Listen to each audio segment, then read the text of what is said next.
As I said, my name is Stephanie DePaul from the University of Richmond, and I'm joined tonight by Dana Kukum. And Dana is our Director of Scholars and Fellowships. And also you'll see in the background, Manny, who's here with us tonight as well, also from the Office of Scholars and Fellowships. So we have all the experts about our largest merit scholarship program here in the house with us this evening. Again, glad that you're here, and I'm gonna go ahead and flip over to share my screen and talk a little bit about UR and your potential future here with us. So spinning your web tonight, as I said, we're focusing on merit scholarship programs. The University of Richmond, as I'm sure you've heard, is a school that's really fortunate to be able to meet the full demonstrated financial need of all of our students. So most of our money, our scholarship money, does go into grant-based aid based on need at Richmond, but we do have some merit scholarship programs as well. Ours are probably a little different than some of the schools that you're looking at in that we're not trying to give little tiny scholarships to every single student who comes. We know our students are all fabulous and meritorious and wonderful, but we want to give scholarships that are kind of big and impactful and be very intentional about how we spread those out. So we've got two kind of our big scholarship programs. The first is the Richmond Scholars Program. And we're going to dive into that a lot tonight and go into details on that program because it's a big deal. It's 25 students each fall coming in who receive a scholarship that's equivalent to full tuition, room and meals, room and food. That is basically $78,000 a year scholarship, so over $300,000 over your 4 years at Richmond.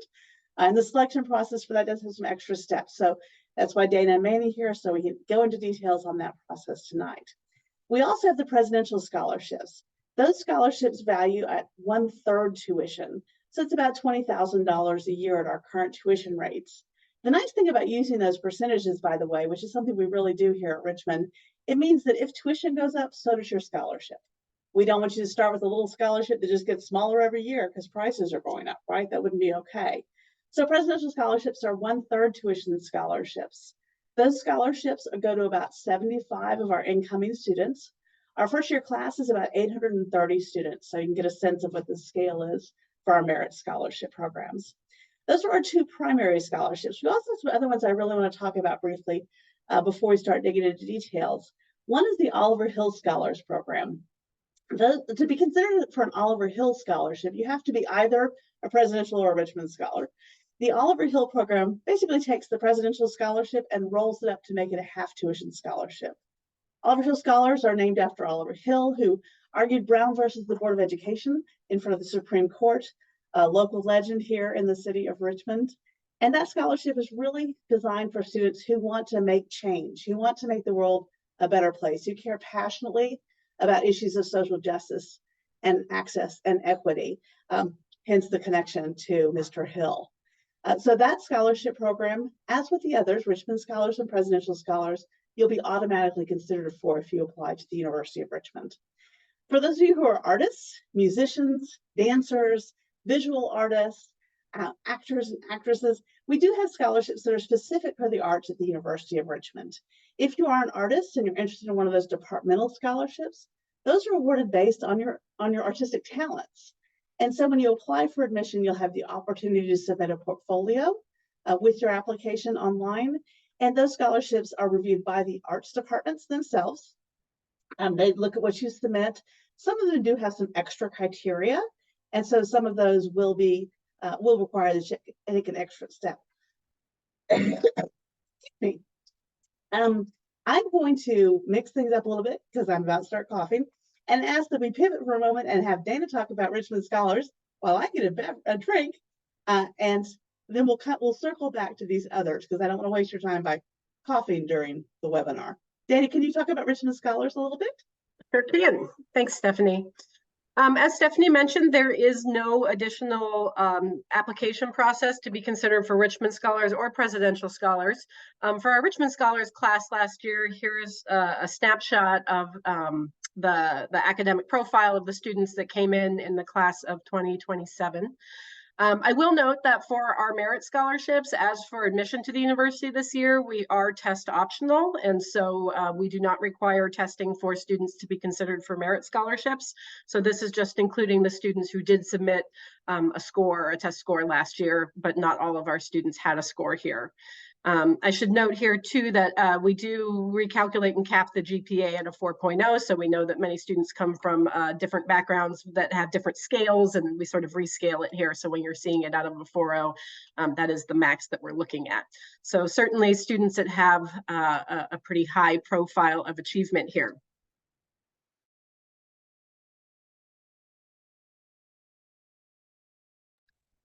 Can you go to the next slide, Stephanie?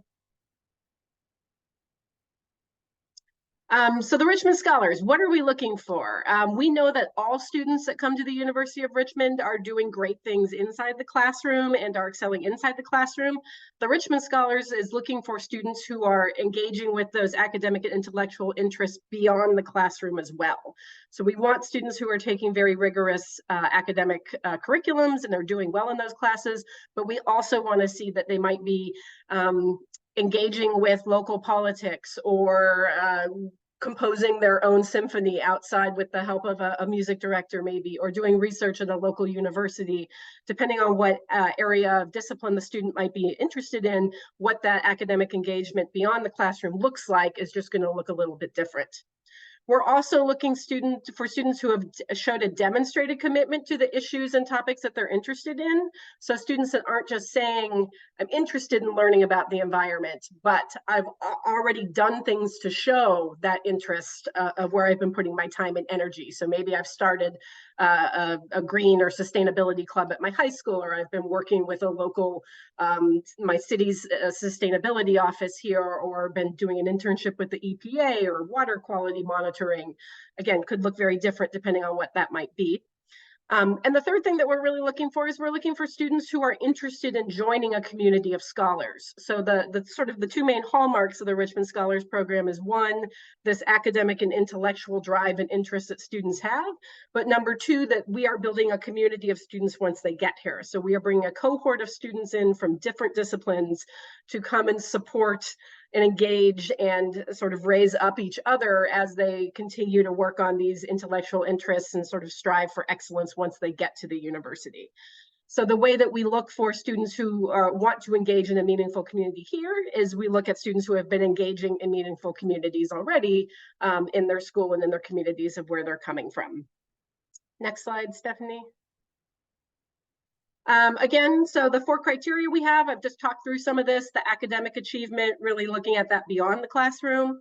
We're looking for students that show engaged leadership, so are showing that they're getting out there and being involved in solving problems and making a difference and having an impact in their communities and the topics and issues of interest. What we call a strong sense of purpose. So again, this are students that are looking to make the most of the opportunities that they have available to them. And we do look at this within context. We know that different students in different locations and in different school districts have different things that might be available to them. So we're looking at with the things that you might have had available, did you take advantage of them, and have you tried to show some movement towards and progress towards the goals that you have for yourself. And then finally, again, looking for an interest in a diverse and inclusive community. So students who have been engaging with those that might be different from themselves and are looking to continue engaging with a community here on campus from different disciplines, different countries, different places, but coming together to all support one another. As we mentioned in the beginning, there is nothing more that you need to do to be considered for Richmond Scholars other than apply by December 1st. So that is the one thing to do. The timeline that we're on, we start a review of applications throughout the months of December and January. And by February 1st, we will notify a group of finalists. Usually there'll be somewhere between 70 and 100 finalists that we will notify. Those students will be invited to do a Zoom interview in mid-February, and that Zoom interview will be with panels of faculty at the university. So our faculty are the ones that make the decisions about Richmond Scholars and take part in that selection process. That's another hallmark that makes Richmond Scholars a little different than some of the other programs on campus, is that it is the faculty that are engaging and selecting these students. And then we will notify students by March 1st if they have been offered a spot in the Richmond Scholars program. Do I have another slide, Stephanie, or is that? No. You did, but let me roll back and let's talk a little bit more about how you get into that bucket to start with, right? Because we talked about how you don't need to do an extra application for the Richmond Scholars Program or Presidential Scholars or Oliver Hill Scholars. And so you might be curious, you know, what does make you stand out? to be in that pool. Well, as Dana mentioned, the first thing is for Richmond Scholars, apply by December the 1st. That's a really important deadline. You can apply earlier, that's fine, but you would have to have your application in by December the 1st. And that's because we do a very holistic review process here at Richmond. We need time to read all the materials you're going to send in to us. And we need time to figure out then which of those materials we're going to be forwarding along to Dana's office and ultimately to faculty committees to read and review. So be really, really cognizant of that December 1 deadline if you're interested in Richmond Scholars Program. Now, that does mean you can still apply for early action, early decision 2, or even regular action for those January 1st application deadlines we have for early decision 2 and regular action. You can apply December the 1st under those programs and still be here in time for Richmond Scholars Review. Now, I did promise you I'd come back to this slide, and I apologize for the coughing fit. So I could hit these last couple of scholarships here, and then we'll talk more about presidentials as well. I did want to mention we're a Division I school, so we do have athletic aid. So just like those great artists out there who are probably already in touch with our dance department and our theater department, if you're looking towards being a Division I athlete, you probably are already in touch with our athletic department. If you're not, just go on our webpage under athletics, and there's a recruitment interest form. Fill that form out so the athletic department is aware of your interest in participating in one of our 17 Division I teams. We also have an ROTC scholarship. We have an ROTC chapter here on campus. It's an Army chapter. We call it the Spider Battalion because, of course, we're the spiders. So if you're interested in being a part of Army ROTC here at the University of Richmond, on their webpage, they also have information about their scholarship programs because they've got some great scholarships available for students who are interested in officer training programs. And then they're in the middle of the Bonner Scholars. As a specialized scholarship program as well, it's really geared towards students who are passionate about community service. We select about 25 students a year to be Bonner Scholars, and those students commit to doing a certain amount of community service each year, and they receive compensation not only for their work hours, but also in the form of a summer scholarship and summer stipends for other community service engagements. The Bonner Scholars Program, just like music, athletics, and ROTC, does require something extra. Students, once they're admitted to the University of Richmond, will have the option to apply for Bonner Scholars, usually in April before they arrive at Richmond. So those scholarships do require something a little bit extra. And all of these scholarships are talked about on our webpage. You can dive into further detail about the programs and what they entail. So presidential scholarships, I skipped past. Those are the 1/3 tuition scholarship programs. Those are really managed as part of your application for admission.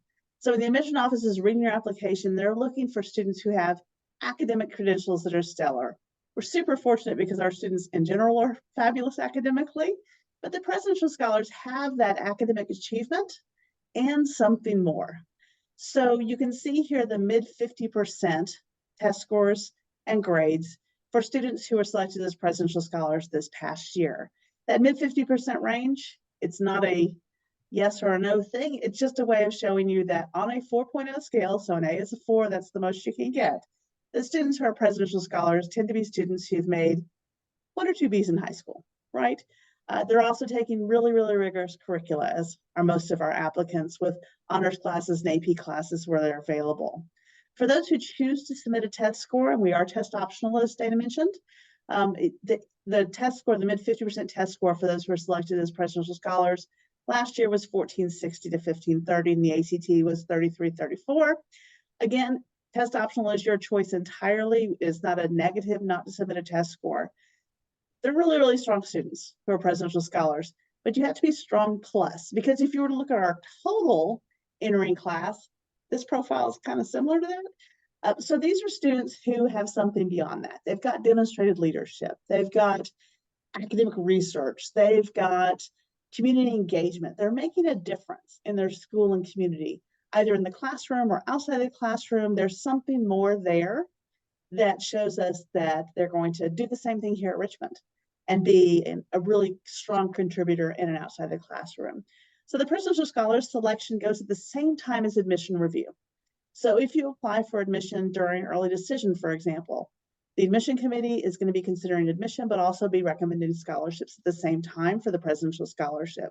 So you would receive notice of a selection for presidential scholarship, normally with your offer of admission, if you are accepted to Richmond. And for presidential scholars consideration, you can actually apply either of our deadlines. So you can apply next weekend by November the 1st for binding early decision 1 or early action, or you can wait and apply by January 1st for ED2 or regular decision. But I'll tell you this, if you're going to apply January 1st and you feel like you're a presidential scholar candidate, bump it back a month, apply by December 1st, because you never know if you might actually be a Richmond Scholar consideration student, right? And you don't want to miss out on that wonderful opportunity to be a Richmond Scholar as well. We talked about the Richmond Scholars profiles a little bit. For merit scholarships, just as a reminder, the way that we do things here, about 1 in 8 of our incoming students will receive a merit scholarship. So we don't do a lot of merit scholarships. And we do have a very large and strong applicant pool. So this year we had about 15,000 applications for the class that just arrived here on campus. And we have about 840 in the first year class. So 1 in 8 of those students received a merit scholarship. So we don't give a lot of them, but we do try and make sure that the monetary value of those scholarships is impactful. That was a ton. Stephanie, can you cycle back? We've had a couple questions to look at the GPA slide or the for Richmond Scholars, the profile slide. Absolutely. There we go. So, and I will say on this slide, the thing that if you don't live in mid-50% range or interquartile range, as my boss says, what this really means is that half of the students who are in Richmond Scholars had a GPA between 3.97 and 4.0. Which actually means that 75% of the students had a GPA between 3.97 and 4.0, because you can't go higher, and 25% had a GPA below a 3.97. Same thing with the test score. So that little smidge over there on the right-hand side, the 25% were above 1550 or above 34, and 25% below 1480 or below 33. So when you're talking about Richmond Scholars, there are a lot of A's and maybe a B. I will say with Richmond Scholars as well, this is another place where we often, when we're trying to, read files in admission committee and decide which files we want to put forward for the next step of consideration, we're always looking for that student who's got like an academic spark. It's the best way I can describe it. And so it is a student who's doing cool and interesting research, or a student who asks really interesting questions, or, I mean, some of the things the Richmond Scholars have done before they get here are awesome. We recognize that not every student has the option to do, independent research with a faculty mentor, for example. But every student has the opportunity to find within the resources they have available a way to express their intellectual curiosity. And I think that's something we're really looking for, is that intellectual curiosity. What else do we have in the Q&A bucket? Well, Stephanie, we've had a number of questions about folks asking if a student can get multiple merit awards. We've had a few questions about the presidential and the Richmond Scholar, and you can only receive one of those. The Richmond Scholars covers all your tuition, housing, and food for 4 years. So that's almost everything for the cost of attendance there. Yeah. So there is no more you can get. But Stephanie, can you clarify whether students can receive the presidential and maybe like an art-based scholarship or an ROTC scholarship or something like that? Absolutely, that's a super great question. So some scholarships are designed to be stacked. So Oliver Hill Scholars is designed to be put on top of Presidential Scholars.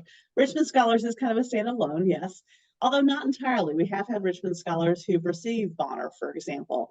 So we have had some Richmond Scholars who've received extra. Federal law does not permit us to go beyond cost of attendance. So you can't, get so many scholarships that you have more scholarships than it actually costs to go to the university. For the full cost of attendance, which is a federal term. But you can stack scholarships in that if you get for the Presidential Scholar, for example, you can have that and also have a Bonner, a dance, an ROTC, whatever, as long as we don't exceed your costs. So that's a combination of rules, but the quick answer is yes.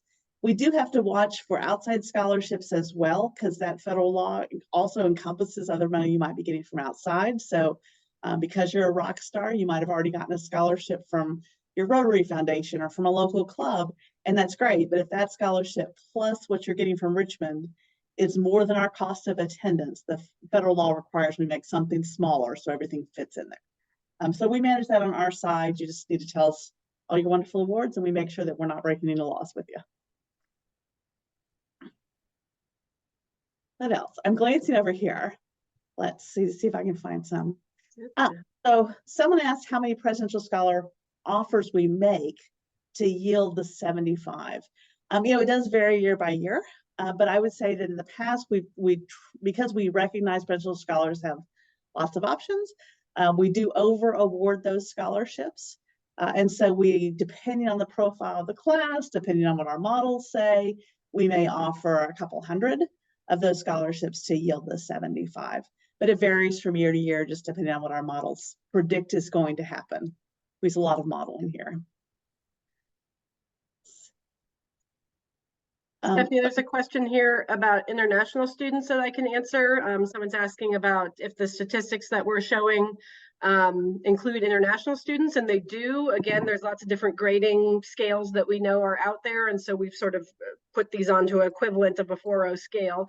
But international students are considered for our merit awards. And Richmond Scholars, usually maybe about a quarter of our Richmond Scholar class are international students. So that brings a lot of great range to our program. And yes, so Merit Aid international students are considered for that. Absolutely. And with international students, we do meet full demonstrated financial need as well. So even if you don't get a merit scholarship and you're an international student or a U.S. student, if you have financial need, we are going to make sure that we meet that as well.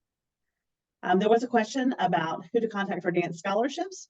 If you just go on the University of Richmond webpage, the dance department, they'll have a link there that you just click through and it takes you directly to the scholarship coordinator in that program, and provides the information on the things that they're looking for in your video submission. Let's see. Leadership achievement in athletics be considered. Okay, sorry, I should read the whole question. It's not everyone's reading along. I'm going to stop sharing screen because I'm tired of looking at this chart. Hang on. Stop share. Cool. Okay, so someone did ask how we consider athletic leadership in the presidential review process. To which I say, you are spending 1 million hours a week being a student athlete. We recognize that, and being a leader in athletics is leadership, right? So it is something that we value definitely. And we do have students whose leadership and class activities are heavily weighted towards athletics, or they're heavily weighted towards the German club, or the classics club, or what's the thing that you did, Dana? That Olympian? The Junior Classical League. The Junior Classical League, if you were Dana. You know, so we do consider what is important to you. That's really our focus, and all that we do in the admissions review process is trying to figure out what's important to you and how that might translate here at the University of Richmond.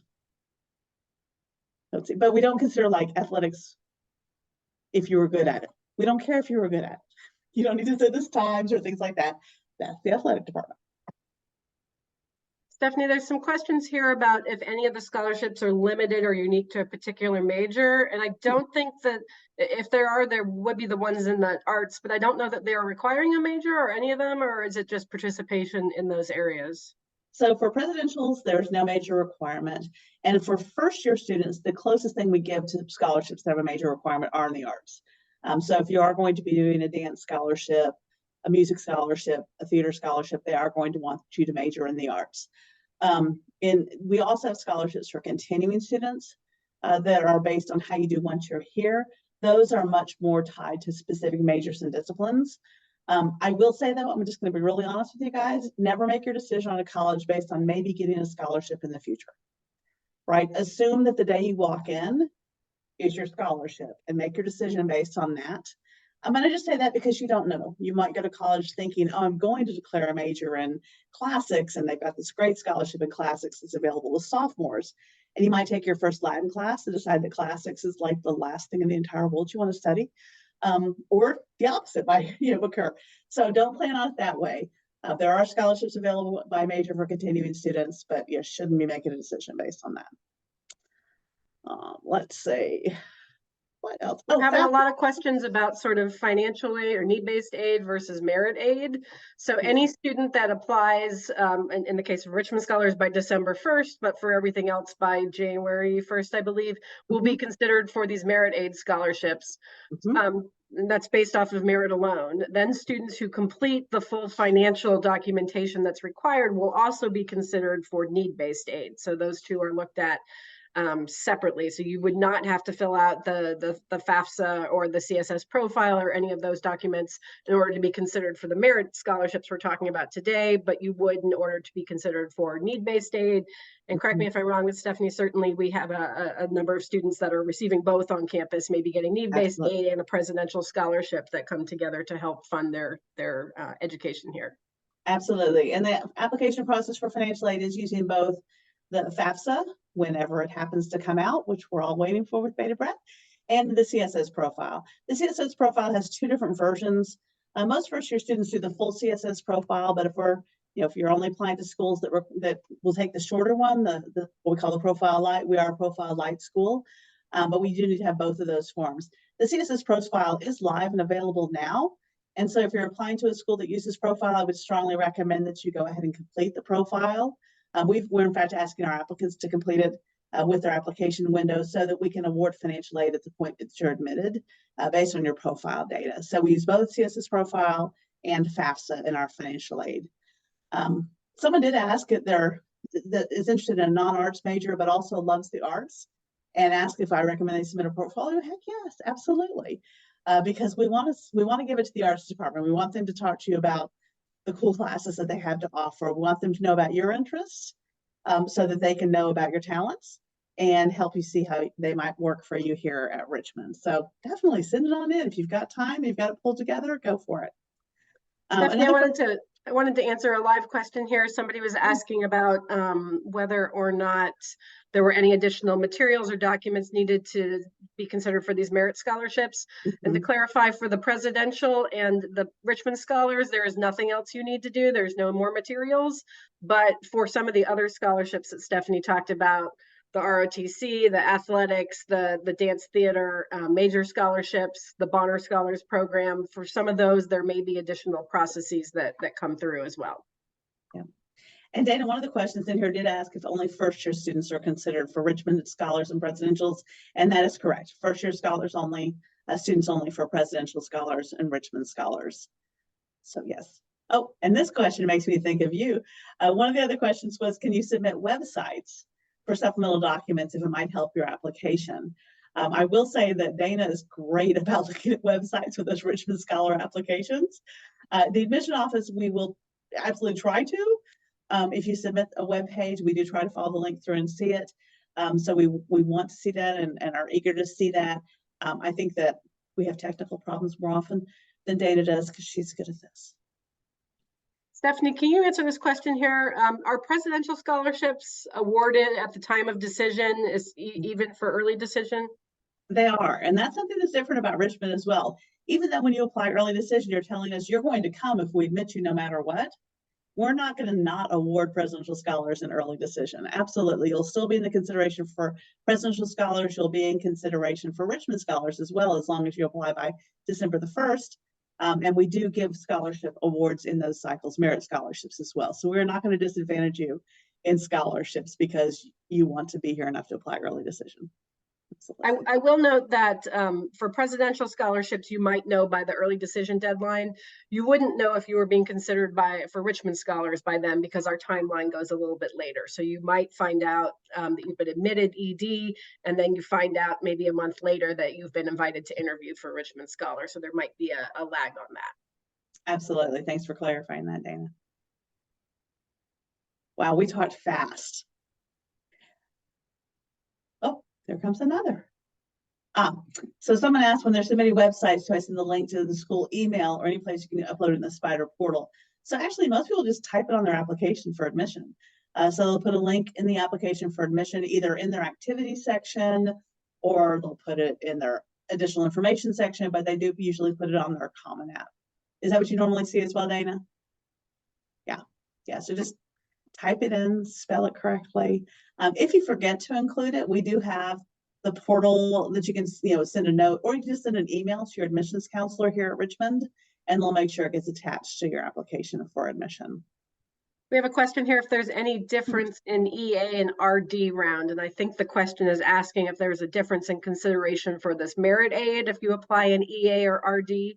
As Stephanie noted earlier, You can apply in whatever decision plan you want. As long as you apply by December 1st, you still would be considered for Richmond Scholars. And if you apply by January 1st, you would still be considered for Presidential Scholars. Right.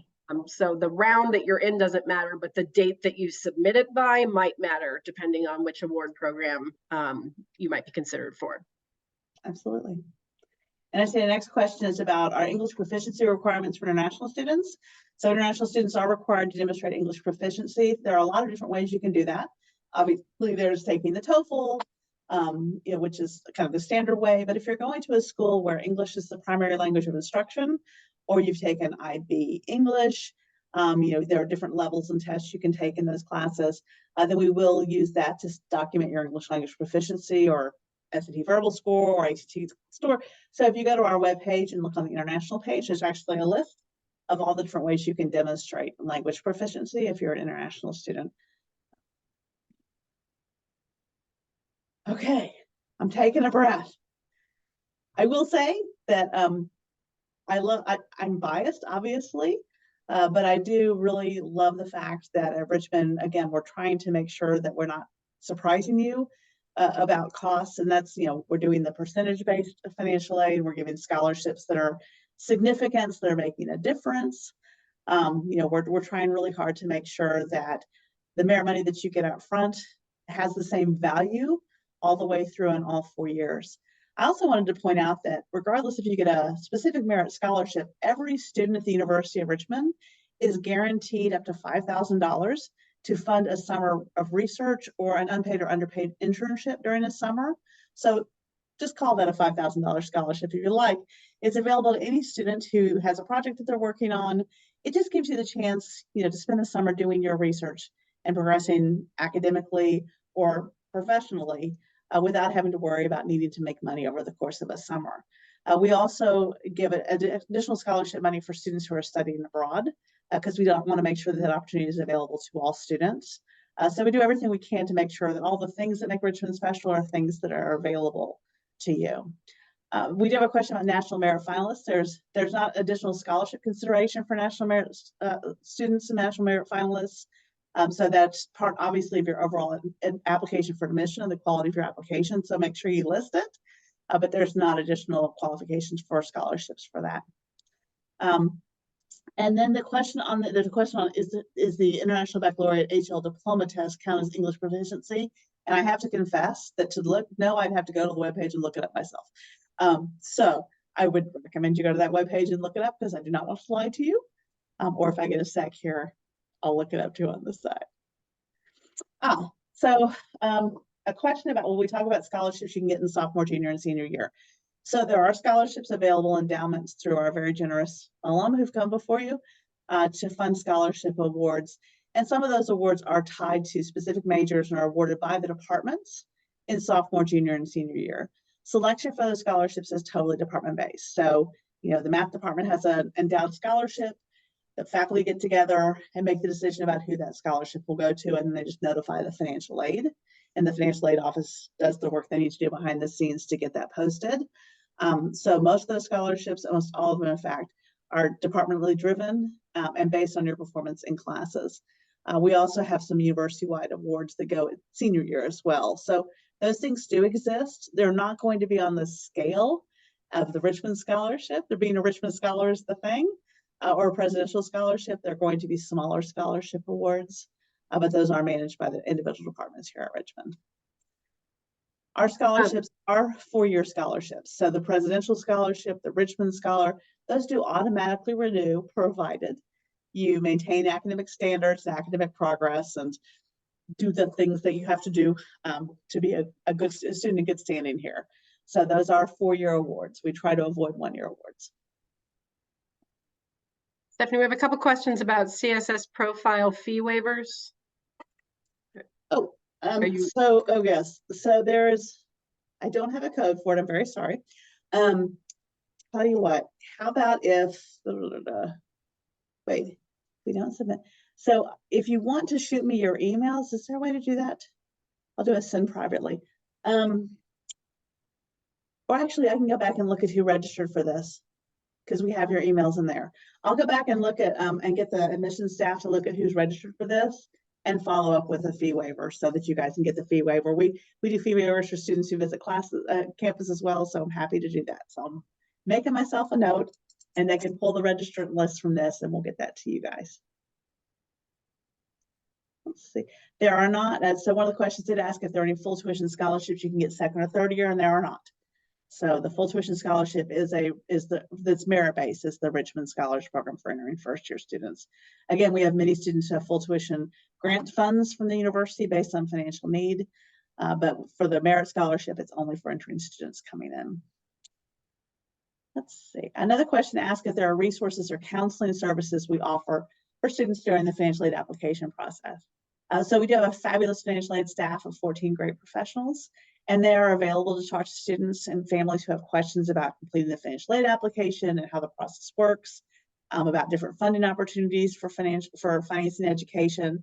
So absolutely, you can just call the financial aid office and tell them you're a prospective student, or shoot them an email, and they'll happily talk with you to see if they can help answer questions you have. Let's see. Stephanie, do we recommend every applicant submit a CSS profile? If you want to be considered for need-based aid, yes. If you don't want to be considered for need-based aid, there's no need to do so. It's totally up to you.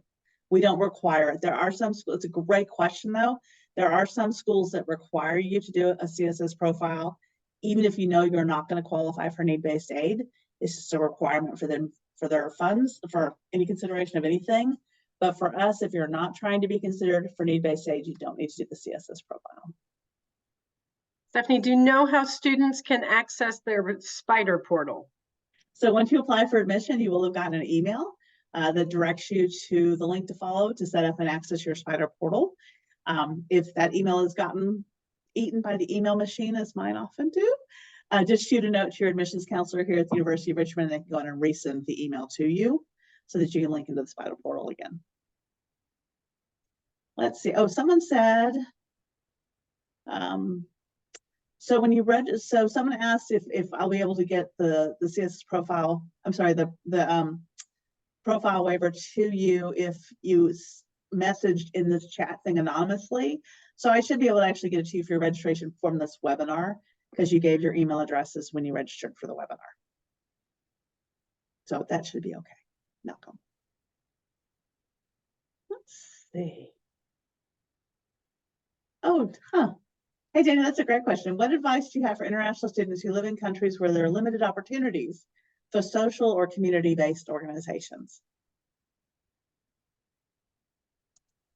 I guess I'm trying to think of what that might be. Again, we're looking at people within the context of what they have there. So if you have different opportunities for engaging with student groups at your high school, if you have ways to engage with different members of your community, whether this be, doing tutoring or teaching English in your community, or working with the elderly or other types of groups, we're looking for whatever you have available to you there. If you might be in a really remote area, we've seen some students come up with some great projects during COVID using the tools that they have to connect virtually with each other. We have some Richmond scholars that came in a couple of years ago that created helped create a virtual science fair in Brazil, connecting students from all over the country to each other. That the tools that sort of popped up during COVID allowed them to do this.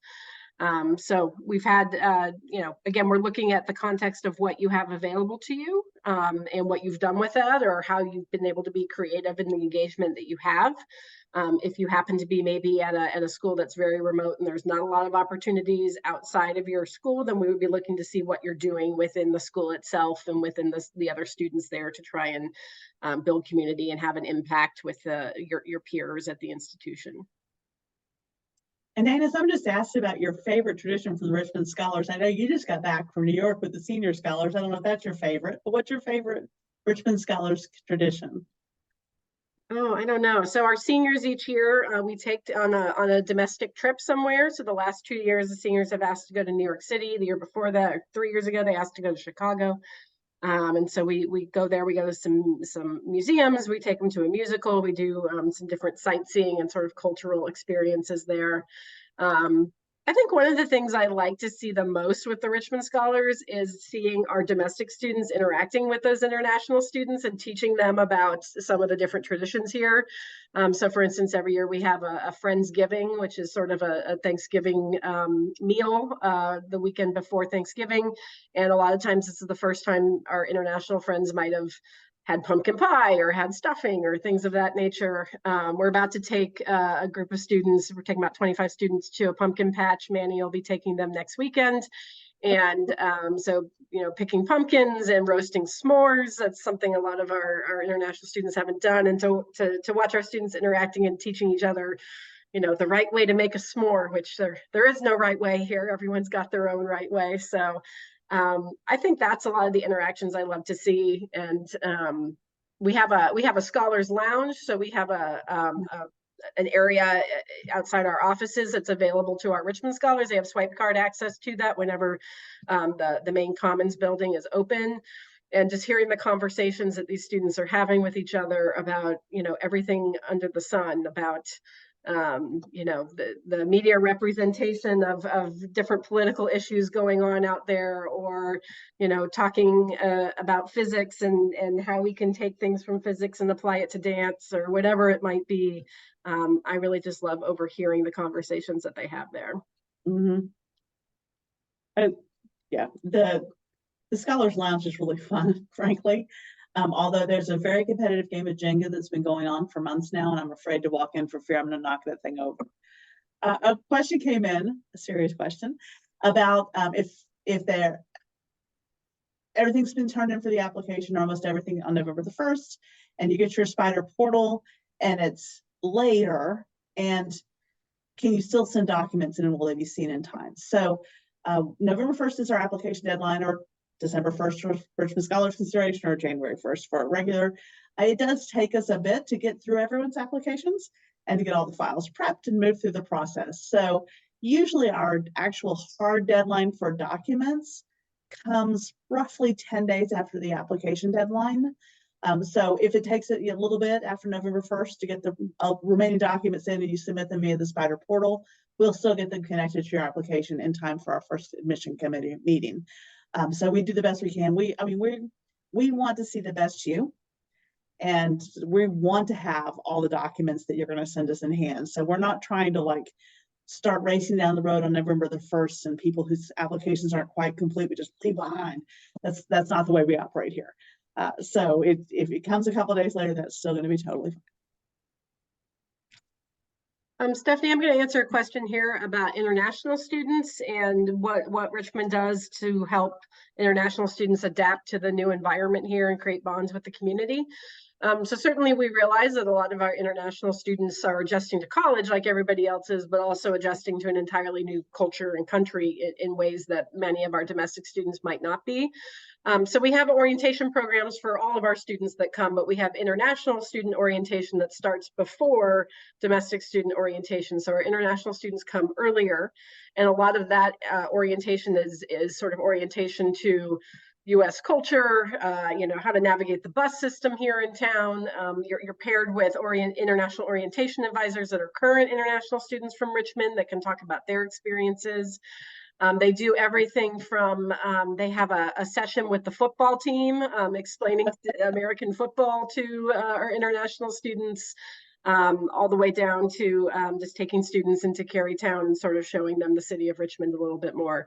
And so that international student orientation is intended to give a little bit more more support to that adjustment for our students from outside the US. And then those students go into sort of the overall orientation with all of our students here. So you get melded in and meet everybody in sort of regular orientation that is going to address more things like the dining hall and the student health center and getting to classes and navigating life here in ways that everybody will have in common there.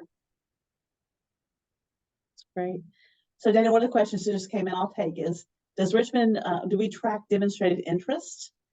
We do not formally track or code or use demonstrated interest. So, and what that is, for those who don't know, is there are some schools who like to keep track of how much you're interacting with the school, and they try and figure out how serious you are about the school, and that could impact your admission decision. That's not something we do here at Richmond. We know that you're busy. We'd rather you spend your time authentically getting to know us and getting to know yourself and figuring out if we're a good fit than sort of arbitrarily say, yes, if you open 6 emails, that gives you a point. So we do not track demonstrative interest in that way. Now, on CSS, another question about the CSS profile on the FAFSA. If you only want to be considered for merit aid, you do not need to complete the FAFSA or CSS profile. So if you only want to be considered for merit aid. Now, keep in mind, you might be leaving money on the table if you do that, because you might have qualified for some need-based aid, but you don't have to, no, absolutely not. It's up to you. And then a question about uploading volunteer and other certification documents in the Common App. So you can certainly submit things with the Common App as additional documents, or you can email them in to the admission inbox and they'll be connected to your application.